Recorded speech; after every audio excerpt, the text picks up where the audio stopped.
The ocean was calm that morning, its surface glittering like a sheet of glass under the pale sunlight. Rachel Myers stood on the deck of the research vessel Ocean Seeker, her eyes scanning the horizon. She had spent years studying marine life, but this expedition was different. It wasn't about discovering new species or mapping coral reefs. This time, they were searching for something far older and more mysterious. Rachel adjusted the strap of her backpack as she turned to face Daniel Carter, the naval officer assigned to oversee the mission. He leaned against the railing, his arms crossed, watching her with a mix of curiosity and skepticism. Daniel wasn't here because he cared about science. He was here because the government wanted answers. Whatever lay beneath the waves in this uncharted trench had triggered alarms across multiple agencies, and now it was up to Rachel and her team to figure out what it was. Anything yet? Daniel asked, his voice steady but tinged with impatience. Not yet, Rachel replied, brushing a strand of dark hair from her face. But we're close. The sonar readings are clearer than before. Something big is down there. Daniel raised an eyebrow. Big? How big? Rachel hesitated. She didn't want to sound overly dramatic, but the data spoke for itself. Bigger than anything natural, maybe even bigger than anything man-made. Daniel frowned. You think it's artificial? I don't know, Rachel admitted. But whatever it is, it's not supposed to be here. Not in this part of the ocean, not buried under miles of sediment. That much is certain. The two fell silent as the hum of machinery filled the air. Below them, drones equipped with advanced sensors were probing the depths, sending back streams of data every few minutes. The trench they were exploring was one of the deepest in the world, a place where sunlight never reached and pressure could crush steel. Yet somehow something had survived, or been left down there. Hours passed without any major breakthroughs. Just as Rachel began to worry they might come up empty-handed, one of the technicians rushed over, excitement written all over his face. Dr. Myers, you need to see this. Rachel hurried to the monitor, Daniel close behind. On the screen was a grainy image captured by one of the drones. At first glance, it looked like a jagged rock formation, but upon closer inspection, straight edges and geometric patterns became visible. It wasn't natural. It was crafted. What am I looking at? Daniel asked, leaning in for a better view. It's a structure, Rachel said slowly, her heart racing. And it's huge. Look at the scale. Daniel's jaw tightened. How deep is it? Almost 7 kilometers, the technician replied. Buried under layers of sediment. We'll need to send down a heavier drone if we want to get a clearer picture. Without hesitation, Rachel gave the order. Within minutes, a reinforced probe descended into the abyss, its lights cutting through the darkness. Everyone gathered around the monitors, holding their breath as the feed came back online. What they saw left them speechless. The structure wasn't just large, it was massive. Its metallic surface gleamed faintly despite being covered in centuries of silt. The shape resembled a ship, but unlike anything anyone had ever seen. It stretched for kilometers, its design sleek and otherworldly. Along its sides were rows of what appeared to be weapon turrets, though they were inactive. Strange symbols etched into the hull glowed faintly, pulsing with an eerie blue light. This can't be real, Daniel muttered, shaking his head. There's no way humans built this. We didn't, Rachel said quietly. Her mind raced, with possibilities. If this wasn't human-made, then who or what had created it? And why was it buried so deep? As the drone continued its survey, more details emerged. The ship, because that's what it had to be, wasn't just abandoned. It seemed dormant, as if waiting for something, or someone. Sensors detected faint energy signatures emanating from within, suggesting it might still be operational. Rachel felt a chill run down her spine. We need to get inside, she said firmly. Whatever this thing is, it holds answers. Daniel shot her a sharp look. Are you serious? Do you have any idea how dangerous that could be? For all we know, this thing could wake up the moment we touch it. And what if it does? Rachel countered. What if it's meant to protect us, or warn us, We can't just leave it here and pretend it doesn't exist. Daniel sighed, knowing she was right. They couldn't ignore this discovery, but he also knew the risks involved. Governments would do anything to keep this secret, and once word got out, there would be no turning back. For the next several hours, the team worked tirelessly to gather as much information as possible. Drones mapped the exterior while remote. Probes attempted to penetrate the thick layers of sediment blocking potential entry points. Every step forward brought new questions, each more baffling than the last. Finally, late into the night, they found what they were looking for: a hatch. It was partially exposed, its edges worn smooth by time and water. The symbol above it, a circle surrounded by intricate patterns, pulsed brighter than the others. "This is it," Rachel whispered, her voice trembling with anticipation. "This is our way in." Daniel nodded, though his expression remained grim. "All right," he said. "Let's move carefully. We don't know what we're dealing with." With great care, the team guided a robotic arm toward the hatch. As it made contact, the entire ship shuddered. Lights flared along its surface, illuminating the surrounding water in a dazzling display. Alarms blared aboard the Ocean Seeker as energy readings spiked off the charts. "What's happening?" Daniel shouted, gripping the edge of the console. "I don't know," Rachel replied, her eyes wide with wonder and fear. "But I think we just woke it up." Before anyone could react, the ship began to rise. Massive engines roared to life, sending shockwaves rippling through the water. Sediment billowed outward as the vessel ascended, breaking free from its ancient prison. Within moments, it breached, the surface towering above the waves like a leviathan reborn. Back on the Ocean Seeker, everyone stared in stunned silence. The ship hovered silently, its presence both awe-inspiring and terrifying. Then, without warning, it shot upward, disappearing into the sky in a flash of light. Rachel sank to her knees, overwhelmed by what she had witnessed. Beside her, Daniel clenched his fists, his mind racing with implications. Whatever this ship was, it had changed everything.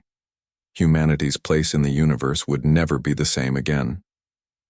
As dawn broke over the horizon, Rachel gazed at the empty expanse of ocean where the ship had been moments before. Somewhere out there, hidden among the stars, Earth's greatest secret, and perhaps its salvation, waited to be uncovered. The world was in chaos. News of the mysterious ship's emergence spread like wildfire, fueled by satellite images and eyewitness accounts from the crew of the Ocean Seeker. Governments scrambled to contain the story, but it was too late. Social media exploded with speculation, conspiracy theories, and panic.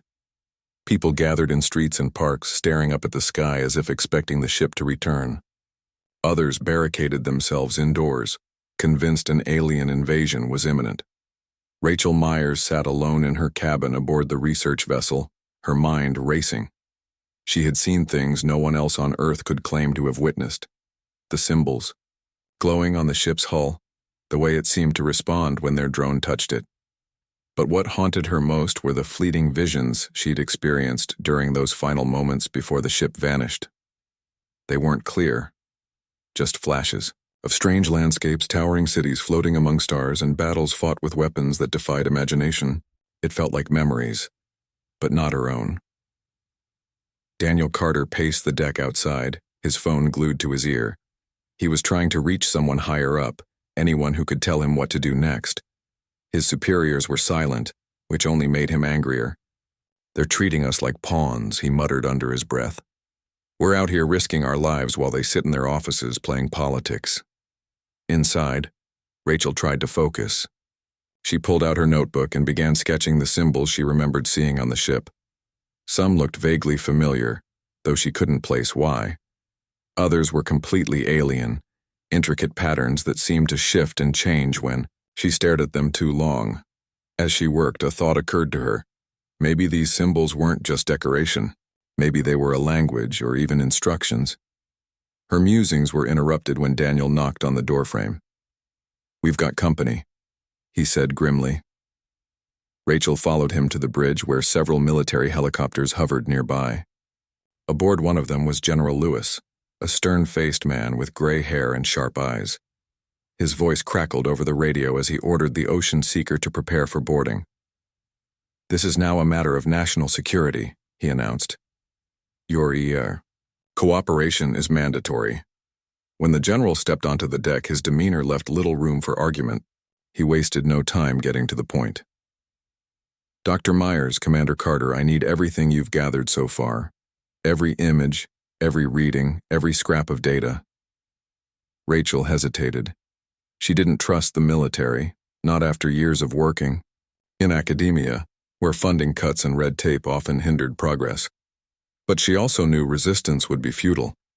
Reluctantly, she handed over her notes, including the sketches of the symbols.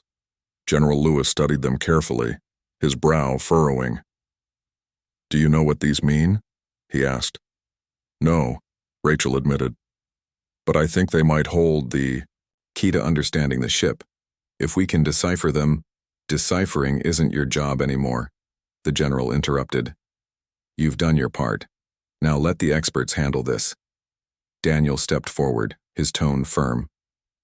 "With all due respect, sir, Dr. Myers has unique insight into this situation. She was there when it happened. Cutting her out won't help anyone." The general's expression hardened, but he didn't argue further. Instead, he turned his attention back to Rachel. "Very well.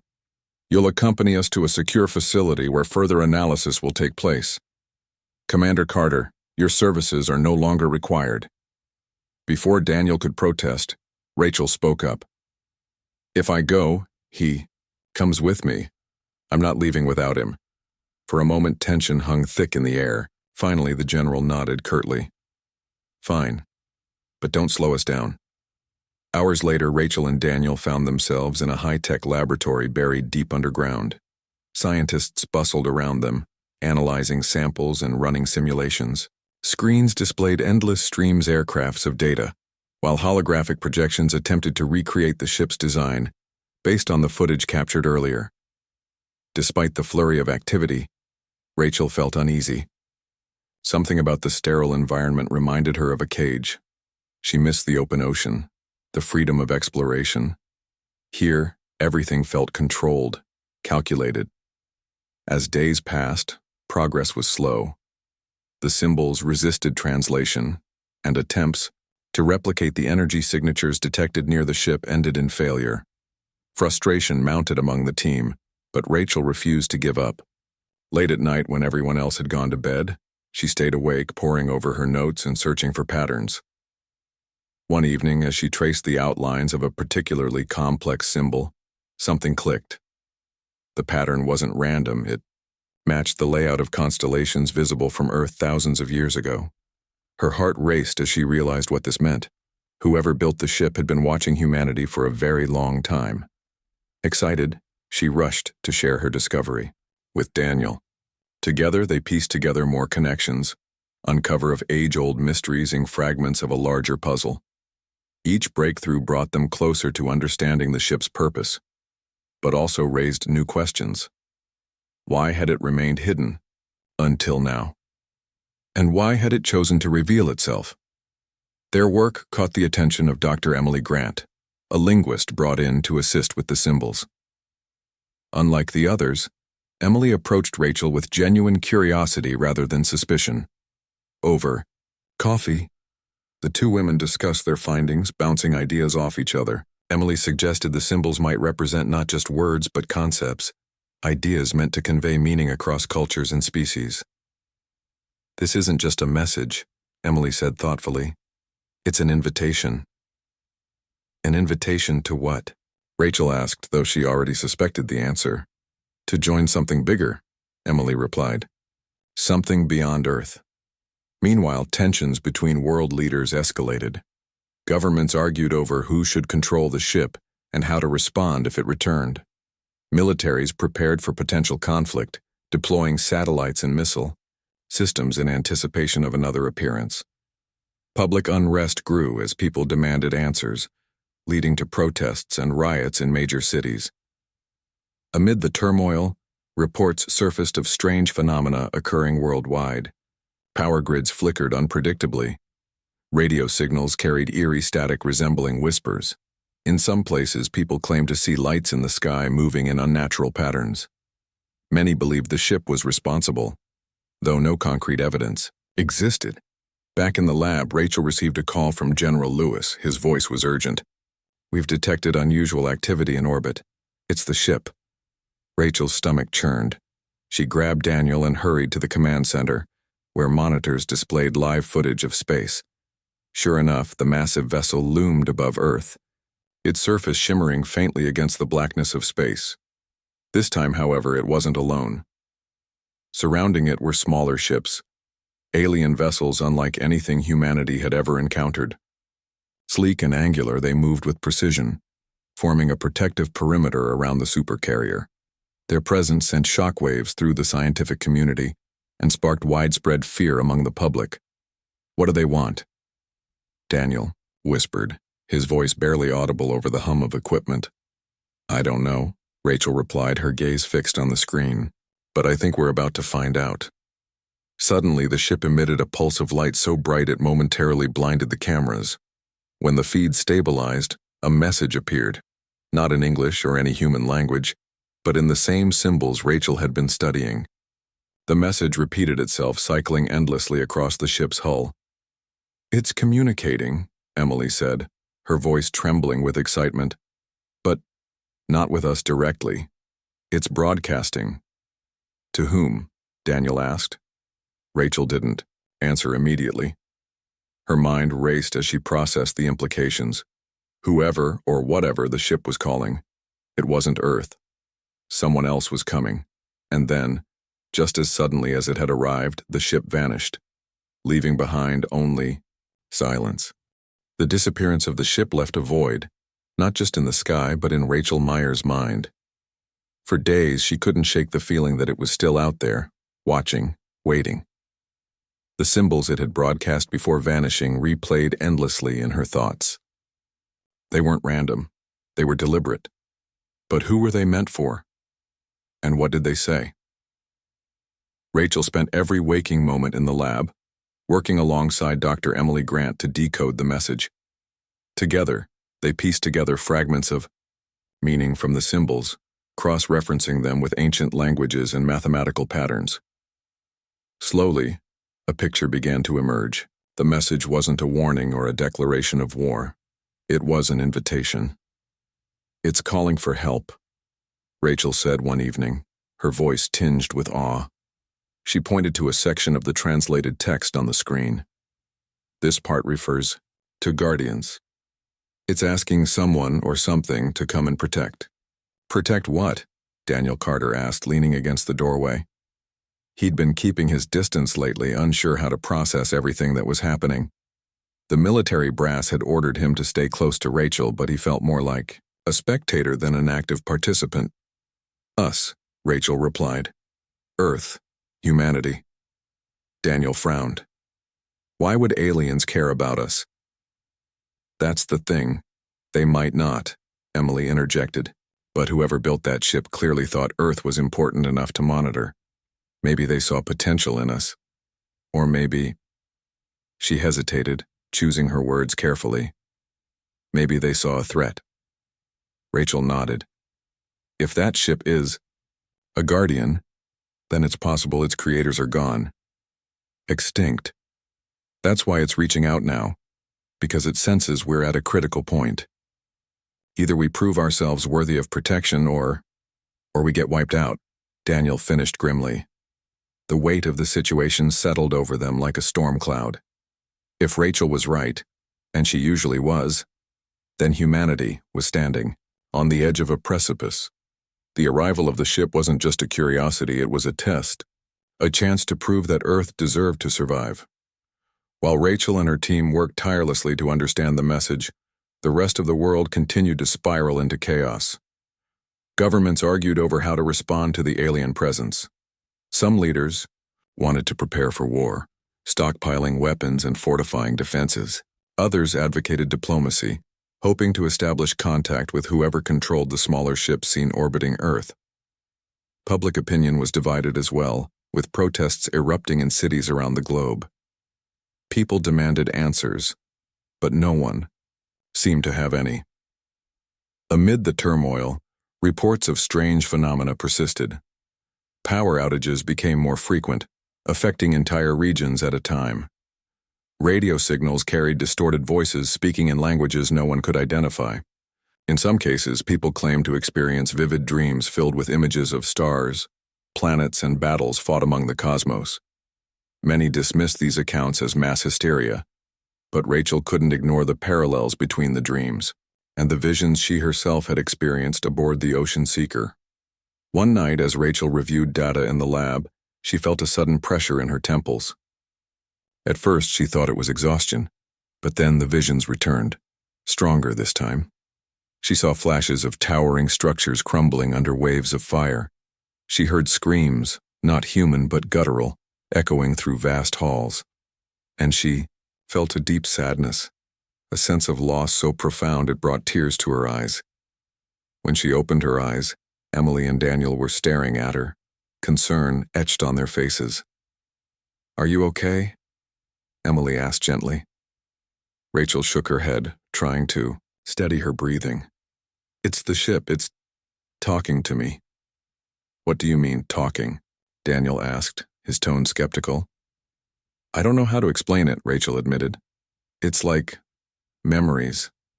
Not mine, but theirs. Whoever built the ship, they're showing me what happened to them." Emily leaned forward, intrigued. "Do you think it's trying to warn us?" "Maybe," Rachel said slowly. "Or maybe it's trying to teach me something." Over the next few days, the visions grew clearer. Rachel began recognizing recurring themes: betrayal, destruction, survival. The builders of the ship, whom she came to call the Sentinels, had once been a powerful civilization, spanning countless worlds. But their downfall had come from within. Greed, arrogance, and infighting had torn them apart, leaving their creations abandoned and forgotten. Yet one memory stood out above the others. It showed a group of sentinels gathered around a glowing orb, their expressions solemn. As Rachel focused on the scene, she realized they were programming the ship. They called it Aegis, a shield meant to safeguard civilizations too young or vulnerable to defend themselves. Before the vision faded, one sentinel turned to face her directly, though she knew it wasn't really her they were addressing. "You must choose wisely," the sentinel whispered. "For the fate of your world rests in your hands." When Rachel woke up, she was sitting at her desk, clutching her notebook tightly. Her hands trembled as she scribbled down everything she could remember. By the time Daniel arrived to check on her, she had filled several pages with notes. "We need to find Aegis again," she told him urgently. "It's not just a ship, it's a key to understanding our place in the universe, to surviving whatever's coming." Daniel sighed, running a hand through his short hair. "Even if we could locate it, how do we know it'll listen to us? For all we know, it could see us as a threat." "Because it already chose me," Rachel said firmly. "Those visions weren't random. They were meant for me, and I think I know how to reach it." Rachel's plan was risky, bordering on insane. Using the decoded symbols as a guide, she proposed broadcasting a response to Aegis's message. Instead of waiting for it to return, they would try to communicate directly, using the same language of light and energy that the ship had used. The idea was met with skepticism from nearly everyone involved, including General Lewis. "This is reckless," the general snapped during a meeting. "You're suggesting we send a signal into space without knowing who or what is listening. We could be inviting disaster." "But isn't that better than sitting here doing nothing?" Rachel countered. "Aegis reached out to us for a reason. If we don't respond, we're wasting our chance." After hours of heated debate, the general reluctantly agreed to let Rachel proceed, but only under strict supervision. Engineers worked around the clock to modify a satellite capable of transmitting the complex signal. Meanwhile, Rachel and Emily fine-tuned the message, ensuring it conveyed both gratitude and humility. Finally, the day came to send the transmission. Rachel stood in the control room, her heart pounding as technicians counted down the seconds. When the signal launched, a wave of relief washed over her. Whether Aegis responded or not, They had taken the first step toward bridging the gap between humanity and the stars. Hours passed with no reply. Just as hope began to fade, alarms blared throughout the facility. On the monitors, a familiar shape appeared in orbit, a massive vessel gleaming faintly against the backdrop of space. Aegis, Rachel breathed, her voice barely audible. The ship didn't move immediately. Instead, it projected a beam of light toward Earth, enveloping the facility in a soft glow. Then, without warning, it descended, positioning itself above the ocean where it had first emerged. General Lewis barked orders into his radio, mobilizing troops and scrambling jets. But Rachel knew violence wouldn't solve anything. Grabbing Daniel's arm, she pulled him toward the exit. "We need to go," she said urgently. "Now." "Where?" Daniel asked, struggling to keep up. "To meet it," Rachel replied. "It's waiting for us." As they raced toward the coast, Rachel couldn't help but wonder if she was making the right decision. Aegis was powerful beyond comprehension, and humanity's future hung in the balance. But deep down, she believed the ship had chosen her for a reason. Whatever lay ahead, she was ready to face it. The helicopter blades sliced through the air as Rachel Myers and Daniel Carter sped toward the coastline. Below them, the ocean stretched endlessly, its surface calm but tinged with an eerie glow cast by Aegis hovering just above the waves. And while ship's sheer size made it look like a floating city, its metallic hull shimmering faintly in the sunlight. Rachel clutched her notebook tightly, her knuckles white. She had spent days preparing for this moment, but now that it was here, doubt crept into her mind. "Do you really think this is a good idea?" Daniel shouted over the roar of the engine. His face was tense, his hands gripping the seatbelt like it might save him if things went wrong. "It's not about whether it's a good idea," Rachel replied, her voice steady despite the knot in her stomach. "It's about whether we have a choice." Daniel didn't respond. He knew she was right. Humanity was standing at a crossroads, and whatever happened next would shape the future of the entire planet. If they turned away now, they might never get another chance. When the helicopter landed on a makeshift platform near the shore, Rachel and Daniel were greeted by General Lewis and a team of heavily armed soldiers. The general looked even more stressed than usual, his face pale and drawn. "You're sure about this?" he asked Rachel, though his tone suggested he already knew the answer. "I'm sure," Rachel said firmly. "Aegis didn't come back to destroy us. It came back because it wants to help. But it won't do that unless we prove we're worth helping." The general nodded reluctantly. "All right, you've got 30 minutes. After that, I'm pulling you out, no matter what." Rachel didn't argue. She knew time was limited, but 30 minutes was all she needed, if she played her cards right. With Daniel by her side, she climbed into a small motorboat and set off toward the massive vessel looming ahead. As they approached Aegis, the air grew heavier, charged with energy. The water around the ship seemed unnaturally still, as if the ocean itself was holding its breath. Rachel's heart raced as she stared up at the towering structure. It was even more imposing up close, its sleek design radiating both beauty and menace. Along its sides, the glowing symbols pulsed rhythmically, almost like a heartbeat. When the boat reached the base of the ship, a section of the hull slid open, revealing a dark passageway. Rachel hesitated for only a moment before stepping inside, Daniel following close behind. As soon as they entered, the opening sealed shut, plunging them into darkness. Then slowly, lights flickered to life, illuminating a long corridor lined with intricate carvings and holographic displays. "This place is incredible," Daniel murmured, his voice filled with awe. "Stay focused," Rachel reminded him, though she couldn't deny the sense of wonder washing over her. Every step felt like walking through history, each carving telling a story of the sentinels who had built Aegis. Some depicted scenes of peace and prosperity, while others showed devastation and loss. The contrast was jarring, a reminder of the fragility of civilizations. As they ventured deeper into the ship, Rachel noticed something strange. The symbols etched into the walls began to change, shifting into patterns she recognized from her notes. They weren't static images, they were interactive. When she touched one, it lit up, projecting a hologram of a star map into the air. "It's guiding us," Rachel realized aloud. "These symbols are leading us somewhere." Following the prompts, they navigated through a labyrinth of corridors until they reached a large chamber. In the center of the room stood a pedestal, atop which floated a glowing orb, similar to the one Rachel had seen in her visions. Surrounding the pedestal were panels displaying sequences of symbols, some familiar, others completely alien. "This must be it," Rachel whispered. The core of Aegis. Before she could move closer, a low hum filled the chamber.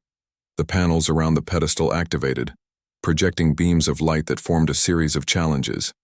Each challenge appeared to test different skills: logic, memory, perception, and even emotional resilience. "You've got to be kidding me," Daniel muttered, eyeing the first panel warily. "What is this? Some kind of video game?" "It's a trial," Rachel said, her voice soft but resolute. "Aegis is testing us to see if we're worthy." Without hesitation, Rachel stepped forward, placing her hand on the first panel. An image appeared, a grid of numbers and shapes. She studied it carefully, searching for patterns. Her years of scientific training kicked in, allowing her to solve the puzzle within minutes. The panel flashed green, and the next challenge appeared. One by one, Rachel tackled the trials, her determination unwavering. Some required quick thinking, while others forced her to confront personal fears and doubts. At one point, she found herself standing in a simulation of her childhood home, reliving painful memories she had long buried. Tears streamed down her face, but she pushed through, refusing to give up. Daniel watched in silence, offering support whenever he could. Though he wasn't directly involved in the trials, he marveled at Rachel's strength and resolve. She was proving herself, not just to Aegis, but to herself. Finally, there was only one panel left. This one was different from the others. Instead of a puzzle or simulation, it displayed a single question: why should your world survive? Rachel froze, her mind racing. It was a question she had asked herself countless times since discovering Aegis, yet she still struggled to put her thoughts into words. Taking a deep breath, she placed her hand on the panel and spoke from the heart. "Because we're capable of change," she said softly. "We make mistakes, yes. We fight. We hurt each other. We destroy. But we also learn. We grow. We dream of a better future. And if given the chance, we'll work together to build something worth protecting." For a moment, nothing happened. Then, the orb on the pedestal flared brightly, bathing the chamber in golden light. The hum grew louder, vibrating through the floor beneath their feet. When it subsided, a voice echoed through the room, not in words, but in emotions. Gratitude. Hope, resolve. "You did it," Daniel said, his voice thick with relief. Rachel nodded, tears streaming down her face. She had passed the trials, earning Aegis's trust, or at least a fraction of it. But as she gazed at the glowing orb, she realized this was only the beginning. Aegis had chosen her as its liaison, but the responsibility weighed heavily on her shoulders. Back outside, General Lewis paced anxiously, glancing at his watch every few seconds. When Rachel and Daniel finally emerged from the ship, he rushed over, his expression a mix of relief and irritation. "Well?" he demanded. "Did you find anything useful?" Rachel exchanged a glance with Daniel before turning to the general. "Yes," she said simply, "but it's going to take time to explain, and even longer to act on." Before Lewis could press further, Aegis emitted a pulse of light that silenced everyone nearby. The ship's symbols flared brightly, projecting a message into the sky for all to see. It wasn't in any human language, but somehow people understood. Aegis had accepted Earth's plea for guidance, but it came with a warning. Humanity would need to unite, to overcome its divisions and prepare for challenges far greater than anything it had faced before. As the message faded, Rachel felt a surge of determination. Aegis had given them a chance, but the real work lay ahead. For the first time in her life, she truly believed humanity was capable of rising to the occasion, and she intended to make sure it did. The message from Aegis hung in the air, both literally and figuratively. Across the globe, people stopped what they were doing to stare at the sky. where glowing symbols lingered for several minutes before fading away. Some cried, others cheered, but most simply stood in stunned silence, trying to process what they had just witnessed. The ship's warning was clear: humanity would need to change or face extinction. Rachel Myers stood on the deck of the motorboat, her eyes fixed on Aegis. As it hovered silently above the ocean, she felt a strange mix of emotions: relief that the ship hadn't abandoned them, fear of the challenges ahead, and an overwhelming sense of responsibility. Aegis had chosen her to act as its liaison, but she knew she couldn't do this alone. Humanity's survival depended on cooperation, something Earth wasn't exactly known for. As the boat returned to shore, General Lewis wasted no time pulling Rachel aside. His face was grim, his voice low and urgent. "We don't have much time," he said. "If Aegis is serious about preparing us for some kind of galactic threat, we need to get our act together, and fast." "I know," Rachel replied, her tone resolute. "But it's not going to be easy. Governments are already arguing over who gets control of Aegis. People are scared, and fear makes them act irrationally." Lewis nodded, his jaw tightening. "That's why we're bringing you to Washington. You'll brief the Joint Chiefs and anyone else who needs to hear it. We can't afford any more delays." Rachel didn't argue. She knew the general was right. Earth's leaders needed to understand the gravity of the situation, but deep down, she worried that politics and pride might doom their chances before they even began. The briefing room in the Pentagon was tense, filled with high-ranking officials from around the world. Representatives from the United Nations, NATO, and various national defense agencies sat around a large table, their expressions ranging from skepticism to outright hostility. At the center of it all stood Rachel, flanked by Daniel Carter and Dr. Emily Grant. For nearly an hour, Rachel explained everything she had learned about Aegis: the trials, the Sentinels, the looming threat implied by the ship's message. She showed holographic projections of the symbols, shared recordings of her visions, and outlined the steps humanity needed to take to prepare for whatever was coming. By the end of her presentation, the room was silent. Finally, a gruff Russian general broke the quiet. "So let me get this straight," he said, his accent thick. "You expect us to believe that a giant alien spaceship is going to protect us, but only if we play nice? That sounds like a fairy tale." "It's not about playing nice," Rachel countered, keeping her voice calm despite the frustration bubbling inside her. "It's about proving we're capable of working together. Aegis doesn't care about borders or flags. It cares about whether we can overcome our differences and act as one species." "And what happens if we fail?" asked a Chinese diplomat, his tone sharp.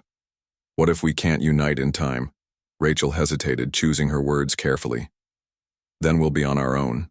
And trust me, whatever's out there isn't going to wait for us to sort ourselves out." The room erupted into arguments, voices rising as delegates debated the implications of Rachel's words. Some argued for immediate military mobilization, while others pushed for diplomatic efforts to foster global unity. Amid the chaos, Daniel leaned over to whisper in Rachel's ear. "This isn't going to work," he muttered. "They're too busy fighting each other to see the bigger picture." Rachel sighed, nodding slightly. She had expected resistance, but seeing it firsthand was disheartening. Still, she refused to give up. If Earth's leaders couldn't cooperate, maybe someone else could. Later that night, Rachel found herself pacing the hotel room she'd been assigned. Her mind raced with possibilities, none of them particularly hopeful. Then her phone buzzed. Oh, text from Emily. "Turn on the news." Curious, Rachel grabbed the remote and flipped on the television. What she saw made her heart sink. Protesters had gathered outside the White House, holding signs that read, "No more secrets," and "Who speaks for us?" Similar demonstrations were happening worldwide, fueled by leaked footage of the briefing and widespread distrust of governments. But that wasn't the worst part. On another channel, reporters were covering the arrival of an unidentified fleet near Earth's orbit. The ships were massive, their design sleek and menacing. Unlike Aegis, these vessels exuded hostility, their weapon systems clearly visible. Rachel's blood ran cold. This was it. the moment Aegis had warned them about. The Vraxians had arrived. By morning, panic had spread across the planet. Military forces scrambled to intercept the alien fleet, but their attempts were futile. The Vraxian ships moved with precision, easily evading Earth's defenses. Within hours, they established a blockade, cutting off communication satellites and disabling power grids in major cities. Rachel was summoned to an emergency meeting at the Pentagon, where tensions were higher than ever. The same officials who had dismissed her warnings now looked to her for answers. "Can Aegis help us?" one of them demanded, desperation evident in his voice. "Aegis is powerful," Rachel admitted, "but it's not invincible. It chose to protect us because it sees potential in humanity, not because it wants to fight our battles for us." "So what do you suggest we do?" General Lewis asked, his face pale with stress. "We fight back," Rachel said firmly. "Not just with weapons, but with intelligence. Aegis gave us access to advanced technology. If we can figure out how to use it, we might stand a chance." With little time to waste, Rachel, Daniel, and Emily worked alongside a team of engineers to analyze data transmitted by Aegis during Rachel's trials. They discovered schematics for energy-based weaponry and shield systems far beyond anything Earth had developed. But implementing these designs required resources and coordination, too, things humanity sorely lacked. As days passed, the situation grew dire. The Vraxians issued an ultimatum: surrender Aegis or face annihilation. Earth's leaders were divided, some advocating for negotiation, others pushing for all-out war. Meanwhile, civilians suffered as food shortages and blackouts became commonplace. Rachel knew they couldn't win through brute force alone. She proposed a daring plan: infiltrate a Vraxian command ship to gather intel on their weaknesses. It was risky, but it might give them the edge they needed. Daniel volunteered immediately. "I'm not letting you go alone," he told Rachel when she tried to protest. "Besides, you'll need someone to watch your back." With General Lewis's reluctant approval, a small team was assembled. Using modified drones provided by Aegis, they launched a covert operation under the cover of darkness. The mission was fraught with danger. Vraxian patrols detected them almost immediately, forcing the team to rely on quick thinking and sheer luck to evade capture. Inside the enemy ship, Rachel and Daniel discovered a trove of information. Holographic displays revealed the Vraxians' true motives. They sought to claim Aegis as their own, believing its power would grant them dominance over the galaxy. They also uncovered a critical flaw in the Vraxian fleet's shielding system, one that could be exploited using Aegis's energy weapons. When they returned to Earth, Rachel presented their findings to the military. Engineers worked tirelessly to adapt Aegis's technology, creating prototypes of weapons capable of piercing the Vraxian shields. Meanwhile, public sentiment shifted dramatically. Inspired by stories of bravery and sacrifice, people began setting aside their differences to support the war effort. Protests turned into rallies, and makeshift supply chains formed to aid soldiers on the front lines. The final battle came sooner than anyone expected. The Vraxians, frustrated by Earth's resilience, launched a full-scale assault. Cities burned, skies lit up with explosions, and millions fled in terror. But amidst the chaos, hope flickered like a stubborn flame. Aboard Aegis, Rachel took her place at the controls, guided by the knowledge she had gained during the trials. With Daniel coordinating ground forces and Emily managing communications, they executed a coordinated attack. Energy beams lanced through space, targeting the weak points in the Vraxian fleet's defenses. One by one, the enemy ships fell, their once invincible armor crumbling under Aegis's relentless barrage. When the dust settled, the Vraxian fleet retreated, leaving Earth battered but victorious. Cheers erupted around the globe as news of the victory spread. For the first time in weeks, people allowed themselves to believe that humanity might actually survive. But Rachel knew better. The battle against the Vraxians was just the beginning. Aegis had given them a fighting chance, but the galaxy was vast and dangerous. There would be more threats, more challenges to face. As she stood on Aegis's observation deck, gazing at the scarred planet below, Rachel felt a surge of determination. Earth had proven it could unite when it mattered most. Now it was up to her and everyone else to ensure that unity lasted. Because in the end, survival wasn't just about winning battles. It was about building a future worth fighting for. The victory over the Vraxians was bittersweet. Earth had survived, but the cost was staggering. Cities lay in ruins, millions were displaced, and the scars of war would take generations to heal. Yet amidst the devastation, there was a glimmer of hope. Humanity had proven it could unite when faced with extinction, a lesson that would shape its future. Rachel Myers stood on Aegis's observation deck, her hands gripping the railing as she stared at Earth below. The planet looked fragile from this height, a delicate sphere wrapped in swirling clouds and vast oceans. She thought about the billions of lives depending on her, and on everyone, to ensure that this moment of unity didn't fade away. Behind her, Daniel Carter approached, his footsteps quiet against the metallic floor. "You've been up here for hours," he said gently. "You should rest." "I can't," Rachel replied, her voice soft but firm. "Every time I close my eyes, I see what we lost. What we almost lost." Daniel nodded, understanding. He leaned against the railing beside her, following her gaze toward Earth. "We did good, though. We stopped them. That has to count for something." "It does," Rachel admitted. "But it's not enough. The Vraxians were just one threat. There are others out there, probably worse. And if we don't keep moving forward, they'll come, for us again." Back on Earth, the aftermath of the battle was chaotic. Governments struggled to rebuild shattered infrastructure while addressing widespread panic and unrest. Refugees poured into unaffected regions, straining resources and sparking tensions between communities.